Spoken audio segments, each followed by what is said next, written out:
Hey, this is Ralph Shapers of Primal Fear, and you're watching CMS TV.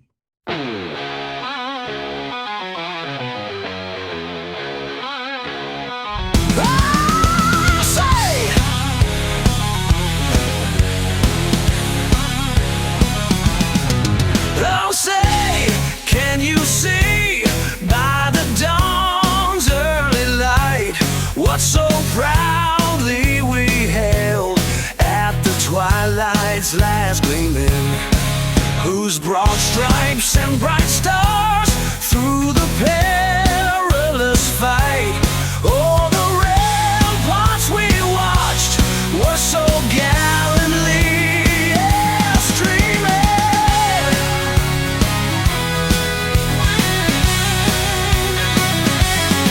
And the rocket's red glare, the bombs bursting in air, gave proof through the night that our flag was still there. Oh, say, does that star-spangled banner yet wave? Oh, the land of the free and the home of the brave.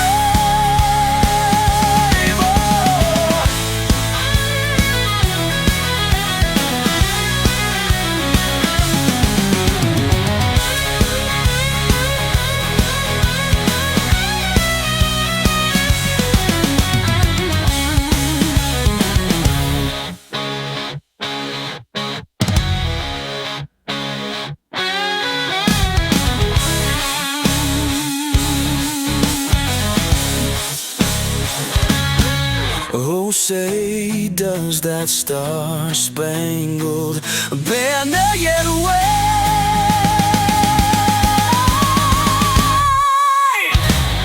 Oh, the land of the free and the home of the brave. Ow!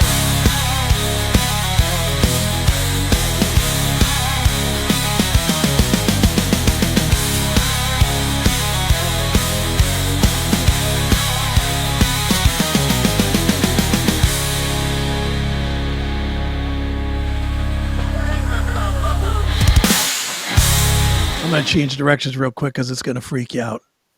Jennifer Love Hewitt, who we all had a crush on. Oh, yeah.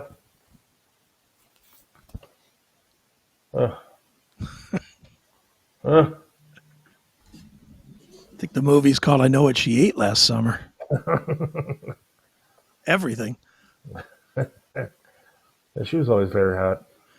Yeah. I met her at the MMS studio. Really? Man, Yep. I think I remember. What year was that? Because I think I remember her being up there. 2002, maybe?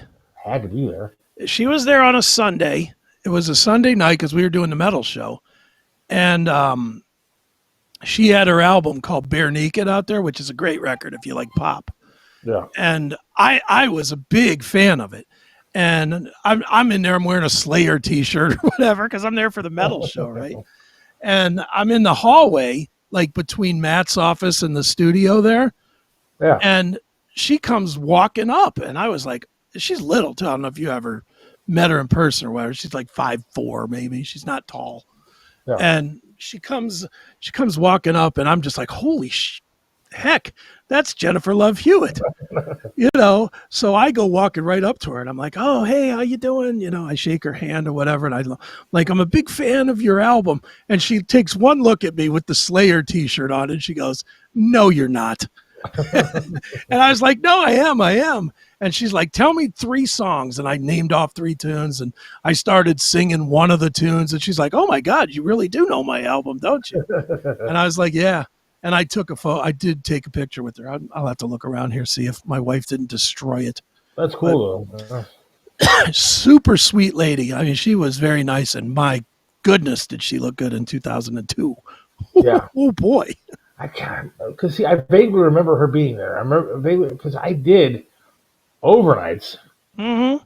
And so I would have been there when you guys were wrapping up and everything. Yeah. She was there doing the pop station. She was like in town or something that Monday. So she was, what was it, Kiss FM or whatever? Yeah, yeah. She was over at Kiss, and she just happened to be out getting a soda or something when I ran into her. But it was just funny. She just totally blew me off. Like, no, you don't know my record. Get out of here, Slayer guy. And then I was like, oh, well, I like this song and I like that song. And, I started singing a little bit of it. And she was like, oh, my God, you really do know. I almost had sex with Jessica Simpson. What? I did. How the hell did you not let that close? Well, because she was, again, at the studios there for Kiss, right? Mm-hmm. And again, it was a weekend thing. I don't know why the stars were coming up there on weekends. But she was going out of the studio to go do something, whatever it was. Maybe she was going to get a drink or something. And I was coming around the corner from the MMS studio.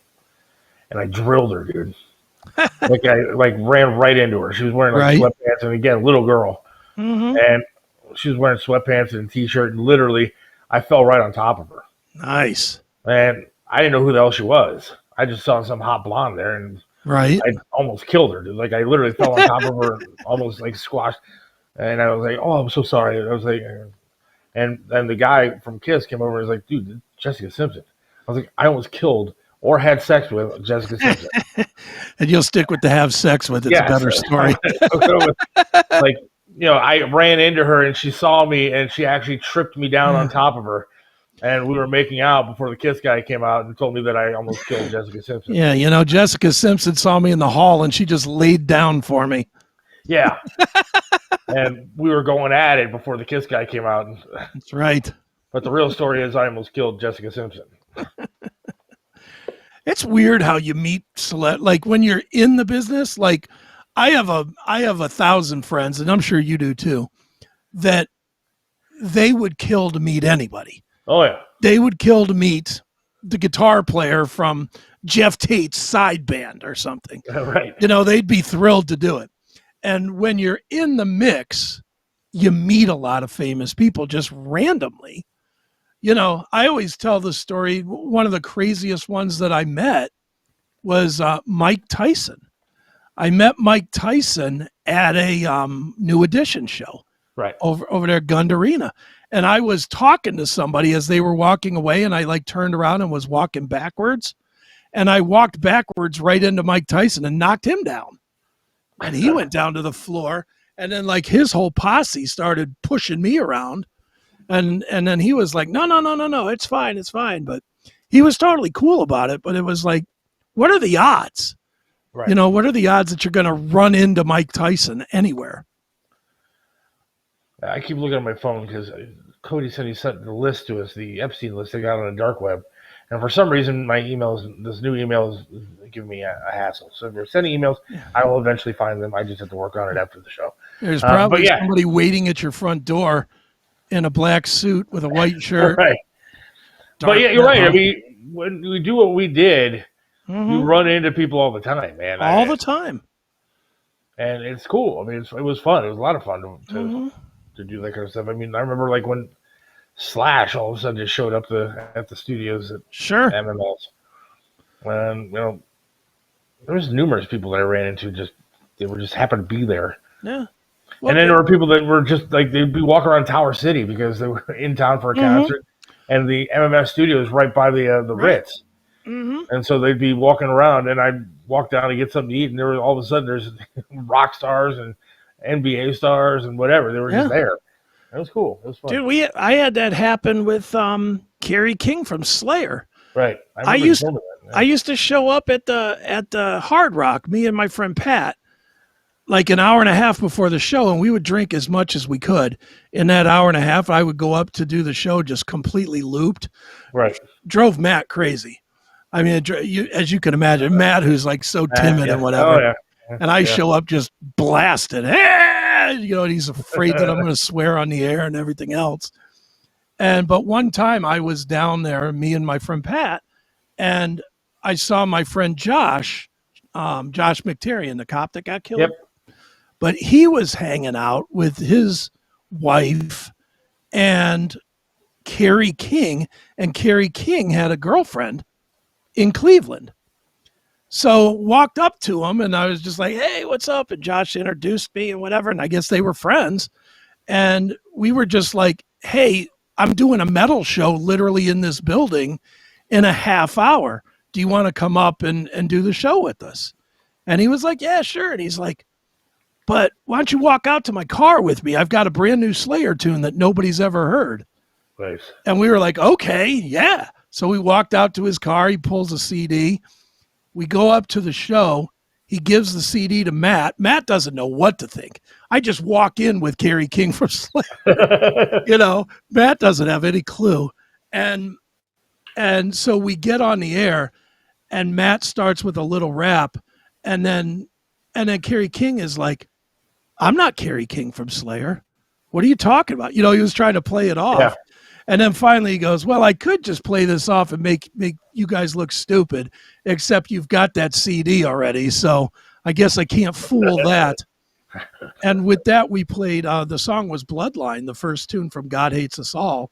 Nice. Which we were the very first station to play it because we got it out of Kerry's car. That's awesome.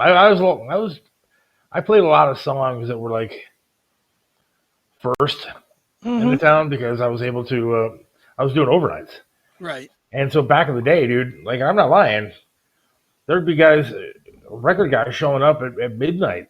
Oh, yeah. Like in the parking lot to hand me the new disc. Mm-hmm. I did that a few times. I had like a new Motley Crue tune and a Godsmack tune, a couple different tunes that were like I premiered on my show because you had them. I had them, and I was there overnight, and so they wanted them out quickly, and then I was the first one to play. It was awesome. Mm-hmm. But what's funny is that we're humble people, unlike some people in this town.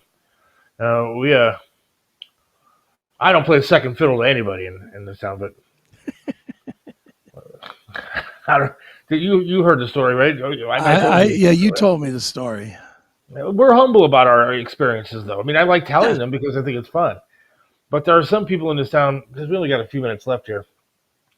Or maybe I should save it for Mines. Should I save it for Mines? We could do that on Mines if you want to. All right, I'm going to tease Mines. If you haven't signed up for Mines, are we doing Mines tonight? Are we going to be able to do Mines tonight? Yeah, we'll be able to do it.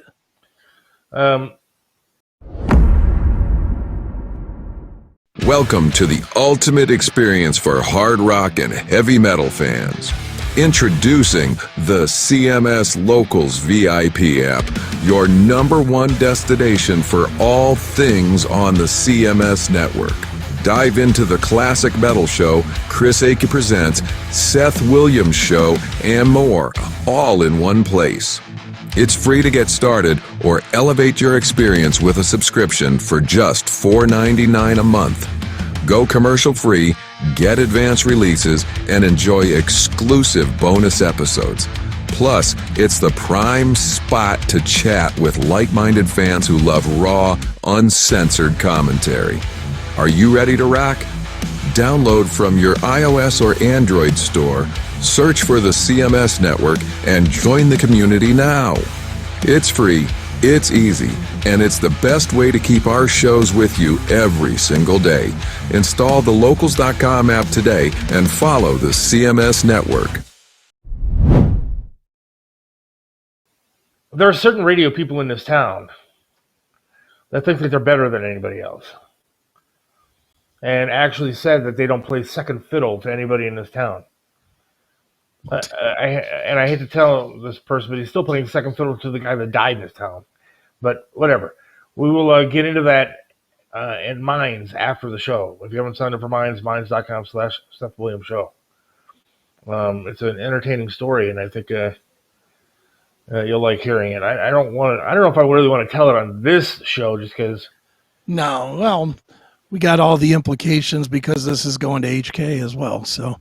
Right. So let's tell it when we're behind the paywall. Yes. So you definitely want to hear the story, but it's about current radio people and their being lack of ability to be humble and just being an ass. But yeah, I love the good old days, man. Somebody posted a video of like a trip video the other day, and it was so fantastic to hear his voice. But looking back and thinking about those MMS days, how cool were those days, man? Oh, it's the best. I mean, I remember going to like an Ozfest, and I walked back into like this wooded area, right? It was back kind of behind the stage area there. Sure. the back of the building. Like no, nobody else was really allowed to go back there. And I run into Rob Zombie, dude, Nice. and he's just standing there. And I was like, dude, you're Rob Zombie. He was like super, super cool, man. And like I asked him, hey, I was like, dude, can you please just do an interview with me? And he's like, yeah, I could do that. And I just asked him out of nowhere, and he was like, it wasn't planned for the Sure. station, and he was cool to do it. That's funny. And, I mean, That's surprising, to be honest, because I've interviewed him a couple of times. yeah, It's not the easiest interview. no, but he was. I'll tell you what, he was super nice to me that day. I don't know if he was doing something else, but he was super duper nice to me. I mean, it couldn't have been more accommodating. He must have been in a good mood because I've heard a lot of stories about him absolutely Really? shutting people down. Yeah. No, he didn't do that to me at all. Dude, I did an interview with him once. You'll love this story because it's so ridiculously stupid. So you remember in the mid 90s, these guys got so big that they couldn't do press and they just would do like the round robin phone call. Yeah, And you could use the audio in your thing, but basically you'd have like 50 interviewers on a call, right? yeah, So I did one with Rob Zombie. And he was out, I forget what he was promoting, whatever movie. It was movie, not music. yeah. And he's promoting whatever movie. I get, like, they told us what our number was ahead of time. And I was like number 42 or something. I was like way at the end. Right. So I am sitting through this. I couldn't believe the questions that were being answered. You get two questions with Rob Zombie, and people are asking him, Rob, do you prefer candy corns or Peeps? I was like, what? And Rob Zombie, like, he was having none of it. Really? He was like, they would ask him that, and he'd be like, it's a pretty dumb question, isn't it? You know, like he was just knocking people down, man. He was knocking people down, but it was just funny because like the only people that had good questions for him were like late in the day, late in the interview. So he sat through, do you go trick or treating or are you too evil for that? Wow. You know, I mean, just like when you hear another person ask that question, you're like, oh God, why are you asking that? like their stink is going to somehow rub off on you or something. So radio people are weird, man. There's a lot of really bad radio people out there with a lot of bad questions. Well, and you know this better than anybody. Almost all of them, if you take away their script, they are terrible. Clueless. Yeah. Just can't do it. I can't tell you how many times I sat in, I won't say who, but on 92, I would go in the afternoons sometimes. Yeah. And I would hang out because I knew I got to be friendly with several of the various DJs that were at 92.3. Yeah. And I can remember being in with this one DJ and he dropped he did the note card thing. Right. And he prepped his whole 3 hours on note card. Wow. Like, and I mean, most of it was, yeah, that was Nirvana with Come As You Are, and it's 52 degrees here on Saturday afternoon. Traffic's looking good, and here's something else looking good. It's Buck Cherry. You know, he wrote all this stuff out. So he was doing the show. I was hanging with him a little bit. He dropped his cards, dropped them all over the floor. He might as well have just quit doing the show for the day. Wow. He just was like, 92.3. I think that was, I think maybe 3 Days Grace. You know, like he didn't know what he was playing. He didn't know what to say. He didn't have any stories about any of the bands. Nothing. I'll tell you what. Yeah, I never did any of that, man. Every break that I did was straight off the rip. I mean, I had sometimes I would have an idea of what I wanted to say, but I would never write anything down, and it was always. And back even when I started doing like overnights on MMS, I mean, I remember like if you look up Wikipedia, you look, you know, like my name up on Wikipedia and like the MMS story and everything, it has it all wrong. Right. But I took over for BLF Bash when they fired him, and I love that guy. He was fantastic. And he was great. But I mean, like Wikipedia has it like somebody else did it and took over for BLF, and it's wrong because I was there the night that they fired him. I was there the night that they walked him out with his locker full of stuff. Is the night that I started doing the show. Right. And I was terrified, and I still didn't write anything down. But there was no internet. There was nothing for me to like sit there and look up stuff. It wasn't like like it is now. I mean, there was internet, but it wasn't like it is now. No, you just had to know. You just had to know stuff, Mm-hmm. and it was fun. It was great doing radio back then. But it was fun and it was challenging, and you know, I know like Matt used to love using was it called Delete to record the calls? Whatever it was, yeah. Whatever that system was called. Matt used to like record calls, and I would get people just screaming at me. And Matt would just do the creative edits to where it just sounded like really crazy. Yeah. Like Matt'd be like, "Hey, what do you want to hear?" And they'd be like, "Yeah, I want to hear Slipknot." And I'd be like, Slipknot's not very good. You freaking suck, you know. And but really it was that I worked the guy for like 10 minutes to get him there. but Matt would play it back, and we would get calls all the time about, Jesus, why is everybody so pissed off at you guys all the time? And it was because we were like creative editing these things. And people don't understand that radio has changed so much from what it was. I mean, I wouldn't even want to do it now with the voice tracking for 10 markets at a time. And yeah, I mean, I want to get back into rock radio. That's what my ultimate goal is. Is there such a thing? I'd like to ride off into the sunset doing rock radio. The Blitz in Columbus, I love. I mean, it's a great station with new rock and good music, and I'm sure there's other stations throughout the country that do that kind of thing. Sure. I mean, seriously, I love what I do now. The Bob Fran Show on 1420, I love it. Mm-hmm. And don't get me wrong. I mean, I want to do this as long as humanly possible. And he is really, really good at what he does. Sure. But the politics anymore is driving me crazy. Like, I get angry at night. I get angry when I see stuff online. I'm so, my head is just bombarded on a day-to-day basis with all this political nonsense. And I know it's not nonsense. It's very important stuff. But I used to be the rock guy who had his head in the sand and didn't really care about what was going on around me. As long as I was getting a paycheck to introduce some Metallica, I was good to go.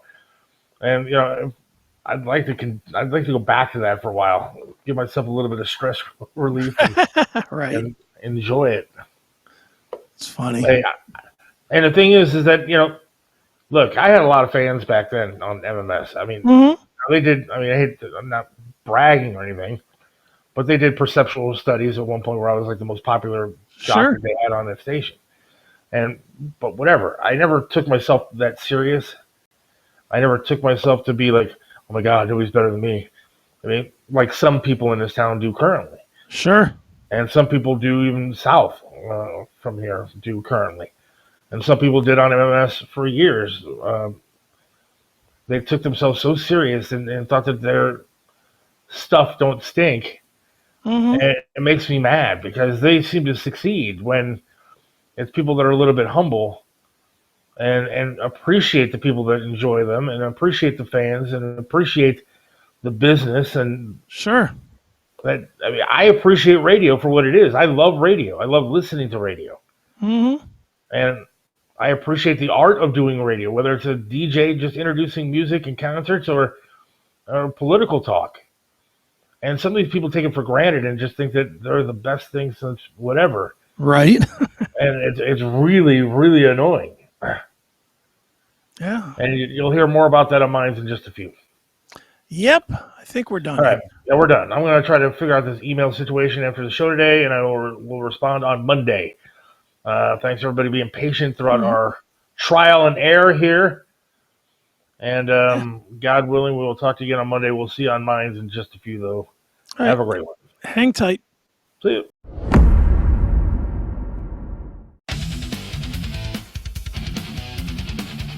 Get ready.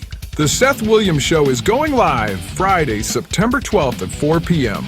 Join us for lunch and a hilarious podcast interview with the one and only Jim Florentine. When I was a kid, I got home from school at 3 o'clock. My mom goes, go play in the neighborhood till 6 o'clock. come back then for dinner, and that was it. There was no communication from 3 to 6. And I'm still here and everybody else is, right? It's fucking weird, isn't it? Yeah, all right, a couple cute kids went missing, but that was collateral damage. What are you gonna do? Yeah, I mean, they took the bait, went for the candy. What are you gonna do? I wasn't a candy guy. Yeah, you're not gonna get me in a van with a Tootsie Roll, you know? And Don Jameson. Because remember when the most dangerous jobs in America were, you know, law enforcement, active military, one of Danny Masterson's dates from that 70s show? No, I'm glad you guys are laughing at these jokes because here's the thing. We're so politically correct nowadays, aren't we? It's gotten too crazy, man. This incredible event, including lunch, is brought to you by Smokin' Rock and Roll and Audio Base Studios. Space is super limited. Only 10 lucky fans will be selected. Send your email to SethWilliamsShow@gmail.com. Seriously, you don't want to miss this.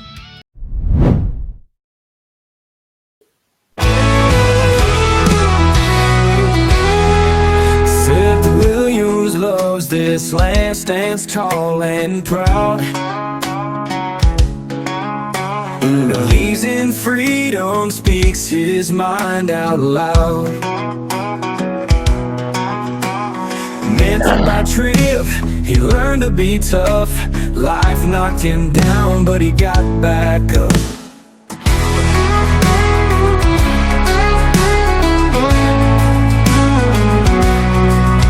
Lost a leg, but he's still strong and true. Chasing dreams under skies of red, white, and blue. Voting for Trump, he shouts it clear. WTAM tried to bring him down, but he's still here. In the heart of America, Seth takes a stand. Against the tides, he defends our land. Liberals call him crazy, but he don't care. He's got the spirit of an eagle, soaring high in the air. Hates LeBron James, won't wear that crown. Prefers hard work and blue jeans in this town. Radio waves try to shut him up, but Seth keeps singing, filling that cup. From the small town streets to the mountain high, Seth sees the flag waving, reaching for the sky. He keeps on fighting with a rebel yell, for every fallen soldier and the stories they tell. In the heart of America, Seth takes a stand. Against the tides, he defends our land. Liberals call him crazy, but he don't care. He's got the spirit of an eagle, soaring high in the air.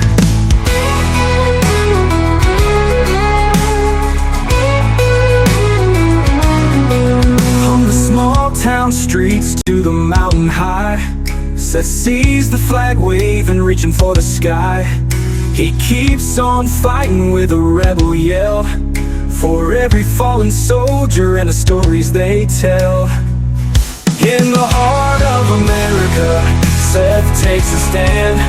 Against the tides, he defends our land. Liberals call him crazy, but he don't care. He's got the spirit of an eagle, soaring high in the air.